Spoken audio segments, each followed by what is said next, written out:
স্বাগত জানাচ্ছি এবং টেলিফোন নম্বর আরেকবার মনে করিয়ে দিচ্ছি 815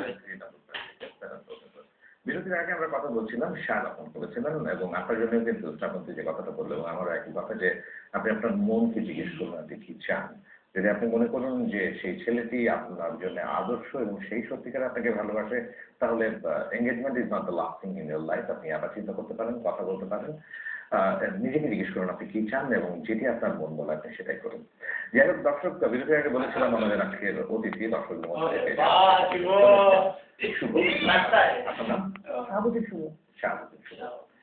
যে কারণে শুভ এই মুহূর্তে আমাদের পাশে শ্রাবন্তীর পাশে বসে আছেন।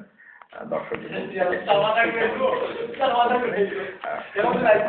শুভ লিখেছেন ভালোবাসা, এটা কবিতার শিরোনাম। ভালোবাসা মানে প্রেয়সীকে নিয়ে জেগে জেগে স্বপ্ন দেখা।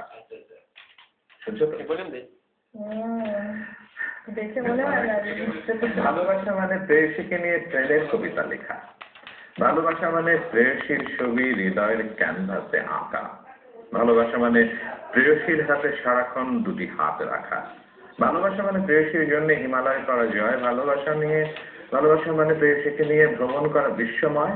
ভালোবাসা মানে প্রেয়সী কলি হলে প্রিয়কে হওয়া ফুল। ভালোবাসা মানে প্রেয়সী নদী হলে প্রিয়তার দুটি কোল। মানে তার সমস্ত ভালোবাসাটা প্রেয়সীকে নিয়ে।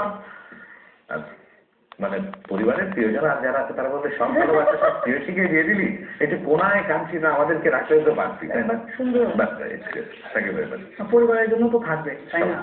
সবার জন্য আপাতত প্রেয়সীকে আছে প্রেয়সী সেরকম সৌভাগ্য এখনো হয়নি। তবে যেভাবে লেখা হচ্ছে তাতে যে কোনো সময় হয়ে যেতে পারে। আচ্ছা, দর্শকের কাছে লাইন একটু তাদের কাছে। হ্যালো হ্যালো, জি বলুন। ভাইয়া শোভা ভাইয়া। জি ভাইয়া বলুন। জি, আপনি কি রেডিও আমাদের লাভ গুরু? না ভাই, আমি কোনো গুরু নই, আমি কিছু নেই, আমি আপনাদের বন্ধু। আপনারা ভালোবাসার কথা বলেন, আমরা আরটিভিতে এই অনুষ্ঠানটা করি, ওটা একটা ভিন্ন অনুষ্ঠান। আর ভাইয়া আরেকটা প্রশ্ন ছিল। জি। আপনি প্রথম কবে প্রেমে পড়েন আর কখন কি শেখা হয়েছেন? এটার জন্য দায়ী বোধ হয় শ্রাবন্তী আর কি। এটাকে বলছিল একজন কোয়েশ্চেন। আমি প্রথম প্রেমে কখন পড়ি সেটা, আমি যখন খুব ছোট তখন প্রথম প্রেমে পড়েছিলাম। আমার মায়ের প্রেমে পড়েছিলাম প্রথমে, তারপর আমার নানুর। এবং যদি অন্য নারীর কথা বলি, তুমি তখন নারী ছিলেন না, ক্লাস 2-তে যখন পড়তাম আমার সহপাঠী ছিলেন একজন, তার প্রেমে পড়েছিলাম। তো সেটার একটা অন্য কাহিনী আছে। ক্লাস 2-তে প্রথম ভালোবাসি বলে পালিয়েছিলাম 2 ঘন্টার জন্য। স্মরণ করতে পারি। আর ছেঁকা খাওয়ার যদি কথা বলেন তাহলে গরমের ছেঁকা অনেকবার খেয়েছি। তবে দুঃখ দেওয়ার যদি কথা বলেন, হ্যাঁ সেটা তো আজকের একটা খেলাম এই কিছুক্ষণ আগে, অনুষ্ঠান করার আগে। খুব যন্ত্রণায় আছি। যাই হোক, এবারে শুভর কাছে আরেকবার যে এই যে আপনি লিখেছেন, লেখার যে অনুভূতিটা, কারণ আপনি একজন প্রেয়সীকে কল্পনা করে লিখেছেন। হ্যাঁ, তো শ্রাবণ যেটা বলতো যে প্রেয়সী যে নাই সেটা বোঝা যাচ্ছে না, এটা কি করে সম্ভব একজন না থাকলে তাকে কল্পনা করে লেখা? আমার ফ্রেন্ডের সাথে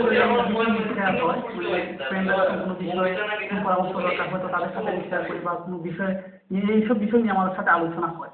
তো এসব থেকে আমার মনে হয়েছে এটা এ ধরনের তাদের অনুভূতি থেকে এটা নিয়ে আর কি। আচ্ছা শ্রাবণ, তুমি কি বলো? ধার করার অনুভূতি নিয়ে লিখেছে? হতে পারে না। তুমি তাহলে ওর কথা যদি তোমার বিশ্বাস না হয় তাহলে ওটা তো খুব ভালো লিখেছে। দেখো কেমন সুন্দর বেঁচে বেড়ালের মতো করে। এটা যেটা কেন সম্ভব? ওরা ফিলিংস না কি করে লিখে? আচ্ছা, এটা আমার মনে হয় হতে পারে। কারণ যেটা হচ্ছে যে অনেক সময় যেটা হচ্ছে যে ধরো যে আমার নিজের কথাটা আমি একটু ওর পক্ষে ছাপাই গাই, যে আমার যখন নিজের যন্ত্রণা ছিল না, আমি আমার বন্ধুর ধার করা যন্ত্রণাতে লেখাটা। তো তুমি বিশ্বাসই করতে চাইছো না? আমি চেষ্টা করেছি। পারতেই পারে, এটা আপনাকে মেনে নিতে হবে। হাতের পাতাগুলো যেহেতু সমান না, হাতের পাতাগুলো যেহেতু সমান না, সেরকম তো হতেই পারে। যাই হোক, আরেকজন দর্শক আছেন? না, নেই এই মুহূর্তে, নেই এই মুহূর্তে। তাহলে আমরা 3 জনই আছি। তাহলে আমি যদি আপনাকে জিজ্ঞেস করি, আপনি প্রেয়সীর জন্য ভালোবাসার নানা রকম উপমা দিয়েছেন। আপনি বলেছেন কখনো ছবি আঁকা, কখনো কবিতা লেখা, কখনো গান গাওয়া, কখনো হাতে হাত ধরে পৃথিবী ঘুরে বেড়ানো, হিমালয় জয় করা। শুধু যদি জিজ্ঞেস করি যে ভালোবাসা শব্দটা আপনার কাছে কি, কি বোঝেন সেটাতে, তাহলে আপনি কি বলবেন? কিন্তু একজনের জন্য আরেকজনের যে মনের টান, যে অনুভূতি, একজনের ভালো লাগা আরেকজনের বোঝা, মানে সবকিছু শেয়ার করা। তার মানে আপনি যেটা বলছেন সেটা প্রসেসটা কিন্তু দুই রকম। আপনি বললেন যে একজনের যে অনুভূতিটা সেটাই শুধু ভালোবাসা, সেটা অন্যজনকে বুঝতেও হবে। তারপরে কমিউনিকেশনের একটা প্রসেস, এনকোডিং যদি করি সেটা ডিকোডিংও করতে হবে। আর যদি না বোঝে সেই না আমি কোচিং বুঝে দিতে হবে, না হলে তো হবে না, দুজনের মধ্যে আন্ডারস্ট্যান্ডিং এই হবে। কবিতাটা কি আসলে আপনার লেখা? হ্যাঁ হ্যাঁ আমার লেখা। আমি ক্লাস 7 থেকে কবিতা লিখি। তখন থেকে কমাতে 1997 থেকে। হ্যাঁ। তখন বিশ্বাস করো ও একদিন কাল্পনিক প্রেসের কথা চিন্তা করে লিখেছে।